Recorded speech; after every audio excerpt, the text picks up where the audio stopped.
Hi guys, তো আজকে আমি আমার দুটো ভাইয়ের সাথে মেলা গেছিলাম, ওখান থেকে অনেক কিছু কিনেছি। তো সেগুলো এই হচ্ছে আমার জিনিসপত্র। আজকে একটা বড় দেখে ছেলেদের রুমাল,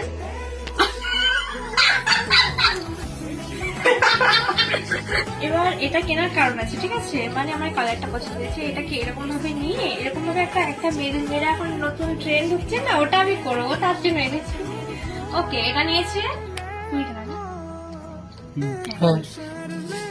আচ্ছা, নেক্সট এটা আমি কিনে এনেছি জন্য মার কাছে অনেক গালিও খেয়েছি। এটা বলে আমাদের বাড়িতে 3-4টা আছে, আমি তো কোনোদিন জন্মই দেখিনি, কোথায় তুলে রেখেছি জানি না। এটা আমি 20 টাকা দিয়ে কিনেছি। এই কাটারটাও মেবি বাড়িতে আছে, অন্যরকম ডিজাইনের সামথিং কিছু হবে, তো আমি এটা আমার সুবিধার্থে কিনেছি। এটাও 20 টাকা, ঠিক আছে? একটা সুন্দর দেখে ব্রেসলেট 20 টাকা নিল, 20 বা 30 এরকমই নিয়েছে। আচ্ছা, এবার এই ক্লিপটা নিয়েছে 40 টাকা। পরে আরেকটা দোকানে জিজ্ঞেস করুন কত নিল, 30 টাকা, ঠিক আছে? পলিশ পার পিস 20 টাকা করে, সুন্দর সুন্দর।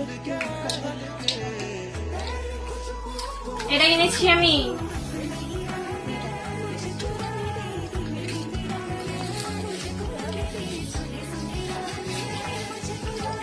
এখানে আছে স্টিক, এগুলো মেবি